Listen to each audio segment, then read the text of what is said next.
Welcome back to the Colton's Connections podcast. Sorry I have not posted an episode at all this week, but guess what? I'm not leaving you guys hanging. Weekly, I'm going to get content out. I don't care what it is.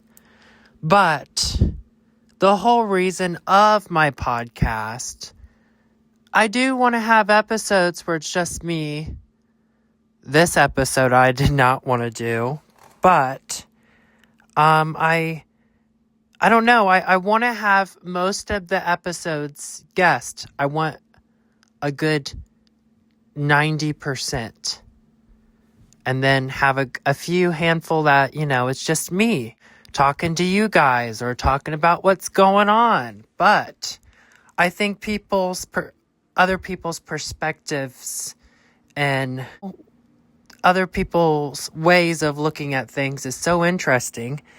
And podcast, I don't know, it's not just getting to hear other people's side of the story or their story. It's just listening to a good conversation that is relatable, And I think that's what makes a good podcast, because I watch podcasts.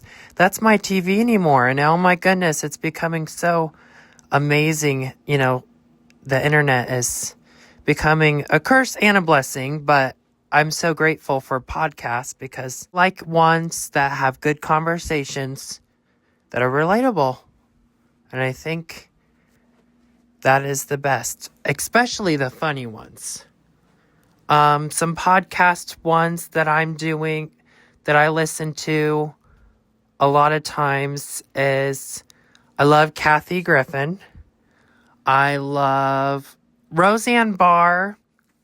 I love, and I agree with Roseanne on several things, but I'm so over politics. I believe, everyone should be political in ways so the world doesn't go to shit completely. I think everyone should be involved in politics, but I don't think everyone should be involved all the time. So I think that's the only thing I can't gather with her. And she just had couple of ones that she has, they're fun. Like when she has Ron White on. Oh my God, that one was fun. And I do like, I think, yes, we're going to have political podcasts I plan having, because I do think, it is something that should be talked about, but back at it, not all the time. So there's my opinions about everything. What else? I don't know. I can't stand, okay, I don't want to, fuck it. Whatever. I'm so open. I talk about things that are bothering me. And sometimes things that are bothering me are things being done from people in my life. And I'm public about everything. And I'm not calling anyone out, but I have to share my emotions because I believe that is why I go through things and experience things, because we're all here in life for the experience and the learning and the teaching. So I'm experiencing, I'm learning, and now I think this is a moment to teach in a way. Podcasts, I made a commitment this season. I don't want to have a week where I don't have an episode. I really don't want to do that anymore. I want to be up with my stuff. And I'm tired of, the 1,000 of projects, the unfinished projects. I want to finish things now. Yes, I can do 1,000, but I don't want to leave things unfinished anymore because I don't know. I just want to finish things. So that is my 2026 goal, is to finish projects. And some people, this is something I do want to live off of. This is my career. And so it's important to me, and it's my livelihood. And there's people out there who I just can't stand that I love.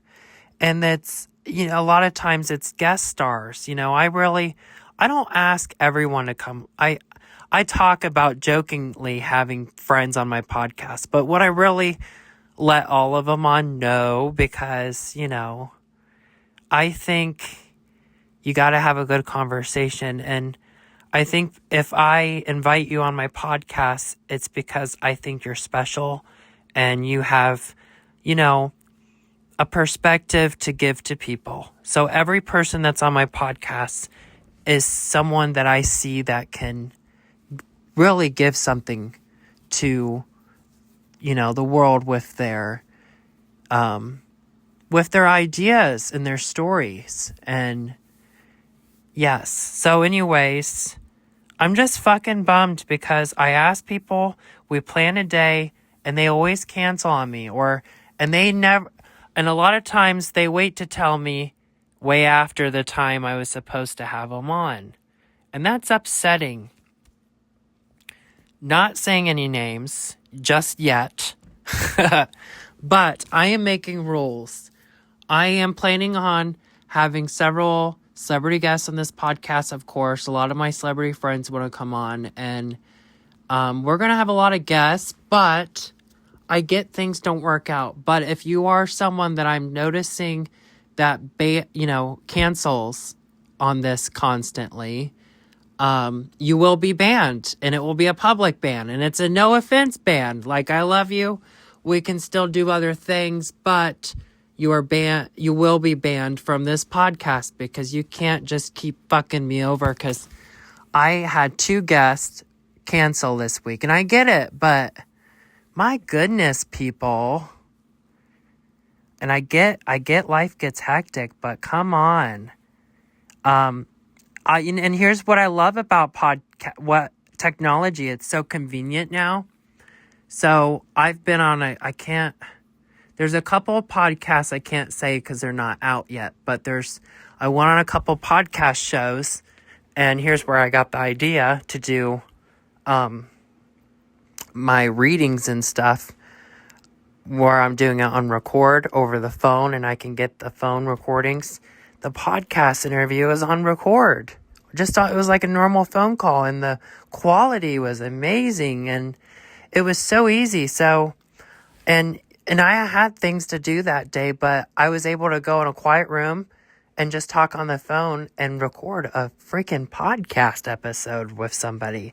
And that was awesome. And so, if you're, a lot of people are driving home in the car and, they talk on the phone. You could do a podcast, make sure you can do multitasking. Don't want to kill anybody, but it's just podcasts are so convenient now. And I just think there's no excuses. There's really no excuses. And I think it's also a good thing because think about it, people. Everyone should do podcasts. I wish everyone had instead of a Facebook page, I wish everyone had a podcast page where we all just be real and no more hiding behind the screen being the keyboard warriors, but showing your face and owning up to your stuff and, being real.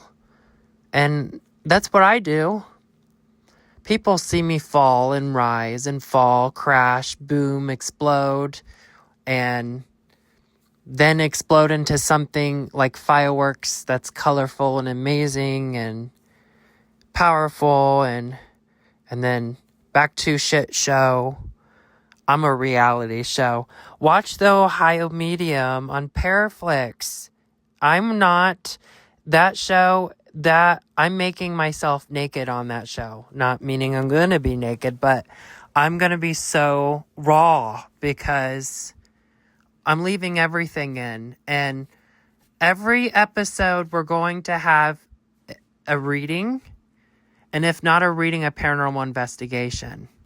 And during those episodes, it's amazing. They're not only touching and spiritual and relatable, of course, that's the goal with me, but they're funny as fuck. So it's funny. It goes from touching, and then there's episodes where they're very emotional, and then you'll cry in this show. You'll watch it and seriously cry. You'll laugh. You'll be like, "Oh my God, what is going on?" It's going to be spiritual, inspiring, relatable, and a shit show all in one package. So I wanted to make the show where everyone could love the show. People who are raunchy, people who are godly, people who are spiritual, people who are, of anything would love the show because it's raw. So, and that's how I live my life. I'm public about everything. I have a book that's out right now, Unique Brain, and I talk about really embarrassing stuff. I talk about my brain injury. I'm very vulnerable. I talk about having episodes. I talk about my suicide attempt. I talk about my past. I talk about all my secrets. I talk about, with a little bit about my brain injury. Oh my God, 11 minutes. Look, I'm doing so good. So much information. Okay. I'm trying not to go long tonight. Here we go. To give people a perspective about me, when I was 9 months old, I was in a walker, and the basement door was cracked open, and I got my little fingers in there, pulled it open, and my walker flipped, and it went down the stairs, and I hit my head on the steps in the basement pavement. And my mom tried to get me, but couldn't get me in time because, it happened so fast. And, that moment of freeze where, that slow motion, no. And no matter how fast she could have ran, with the walker having wheels and shit, there was just no way. And then she watched me go, and then she heard it crash. And what scared, I think in that moment, she didn't hear her cry. She didn't hear nothing. So she goes down there, picks me up, sees my head's caved in, go to the hospital. Long story short, a lot of shit happened. And then through my life, I've been on, the high intellectual disorder, which means, now autism spectrum. Back in the day, people who had high intellectual disorder were just called retarded. That was the word back in the day. And then now it moved on to intellectual disorder. And then from there, people are going to, and me, words don't bother me. The R word don't bother me. And people are like, well, you're not disabled. And I am. I just don't look the part. And my book called My Unique Brain talks all about looking normal and talking about how brain damage is not only isn't always visual, because a lot of people, when they think of autism or someone who has a disability, they think of someone who looks the part and acts the part. And they put, they hear the word autistic and they just put everyone in one category, and they just see everyone as just less than and stupid. And that's just really what it is. And it's not true. I joke a lot. I'm very humor. I joke about myself, the things I go through. My jokes are really raw.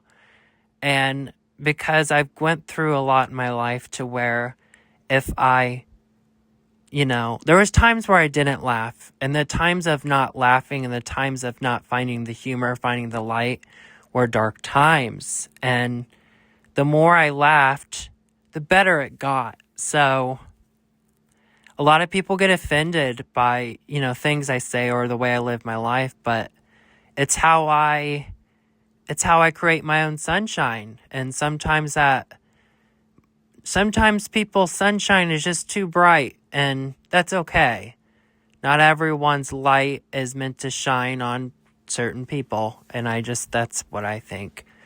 But My brain injury, back to that. I don't want to get off track. My story. Growing up, I was in the special ed class, all that. I was in therapy. I couldn't walk. I could walk, but I couldn't run. I skipped or whatever because I couldn't figure it out until the 8th grade, and that's a while ago, but also not that long ago at the same time because I am 22 years old. So compared to so many other people, that's not a long time. So my brain has developed in high school. I was diagnosed, I had a 3rd grade IQ. You get these IEP testings and the IQ testings also, and they see where you're at. And then that's where I was in high school. And it said that my emotional response, which is true, is, younger level. So when an adult gets mad, they're able to, handle it. But when you're someone who's younger, like in 3rd grade, they can't handle it. And, it's hard for me to handle my emotions. And people just think because they can do it, why can't I? But they forget.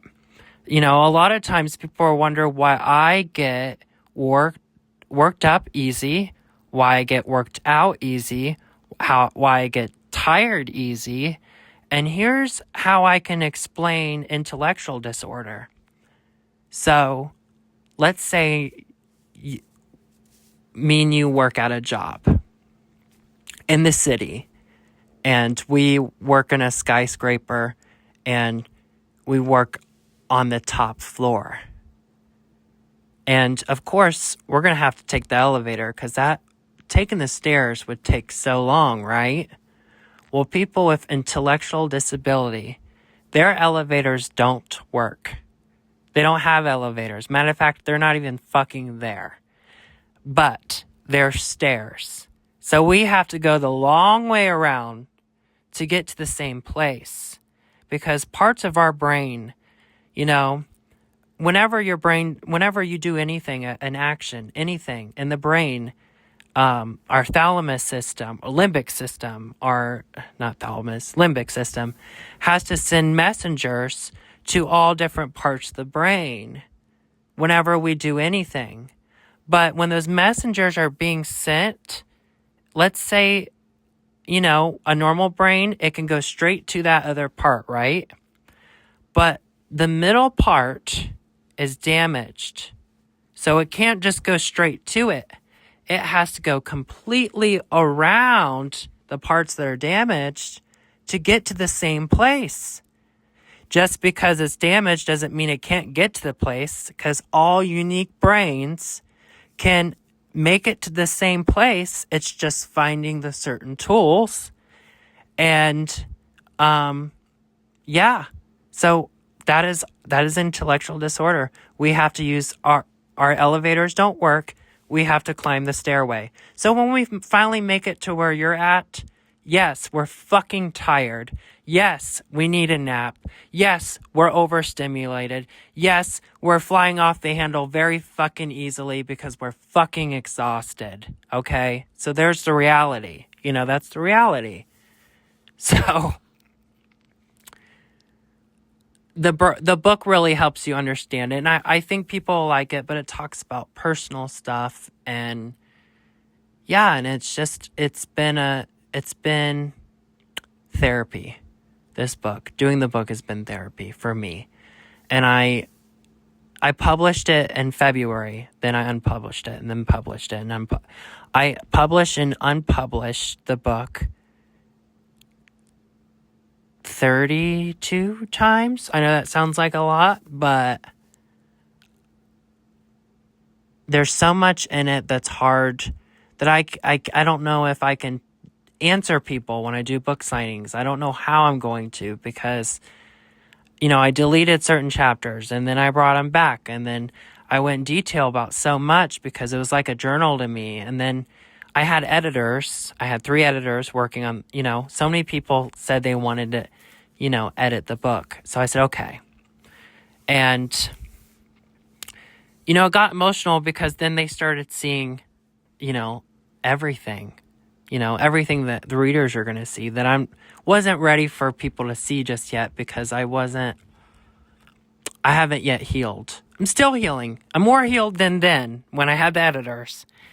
And some of them said, you sure you want to say this? And da-da-da. And then they were putting their spin on things and they were changing things. And it made me, I was like, you know what? I love and respect these people. But if they continued this project with me, they're going to be my punching bags and I'm going to rip their heads off because, I need to heal from this. And even these people love me, they do not understand. Even reading the editing the book, they should probably, get to know me then, but I still love them, still friends today, but they just still didn't get it. The thing is, I didn't need an editor for the book. There was no editor. I only used, I did use Word, the Word app.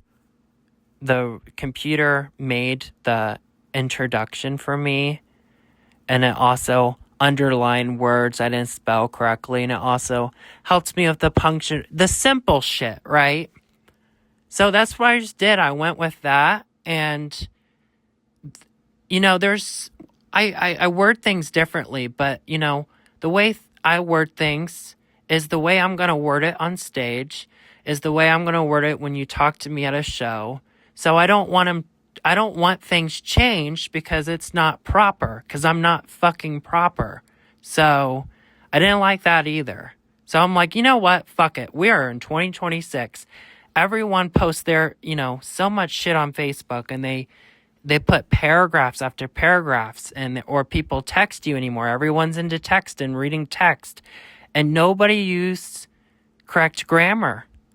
And people will send paragraphs, especially arguing or talking about drama or some bullshit. They'll send paragraphs back and forth for hours. They're reading and they understand what the paragraphs say.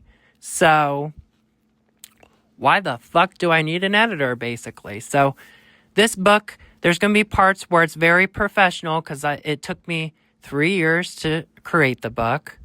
But there's going to be a lot of parts where it's not going to be polished up. And you know what? I think that's just the way it needs to be. And a lot of people are, hurt that they can't edit the book, and the other editors that I said could and then changed my mind and said no. A lot of them were upset, but you know what? Fuck you. I don't care. This is my story and I'm going to do it my way. And yeah, sorry. Don't change how I word something. Don't. Because, if people are going to hear me say it that way, then they might as well fucking read it that way. So, yes. Well, I just spent 23 minutes re-listening to the episode to see where I'm at. And there's things I want to work on myself that I've listened on my reality show and some other episodes. And this episode, I say, I say it in the most stupid fucking way too. And I said it 100 times, which I'm not going to let it pop up 100 times because when I edit this podcast, I'm going to take out, parts at the end, that doesn't need to be there because you guys know, you just heard. It's like when people say, you know what I'm saying? Yes, we know. Keep talking. So I'm going to edit that out and I'm going to really try to correct that. When I'm explaining something, when I want to make sure I have my audience's attention, or if they're making sense of what I'm saying, then I'll say, do you know? And to see if they do know. But to say it in every other sentence, oh my goodness. I'm working on myself. You know. Okay. Anyways, get my book, read it. There's a lot of personal stuff in there. And if you're going through it, ask me things. But if you're not going through it and you're interested and want more detailed stuff, I'm going to not answer because I don't want to talk about it with any. I wrote the book exactly how I want people to hear my story, and everything I put in it is what I want people to know. And the more private stuff, I don't want to go further. I feel like I put it out in the world so I can heal from it and get over it, and I want people to be inspired by it, and I want people to heal from their traumas and get over it, Do you know, bitch? I love seeing people that I know talk to Joe Rogan because he asks reasonable and good questions, and he gets really good perspectives on a lot of things from out of people, and that's great. I like Howie Mandel, that one bald guy from America's Got Talent, the judge that's normally on there. He's awesome. His podcast is awesome. I love it. What is his name? I can't remember the name.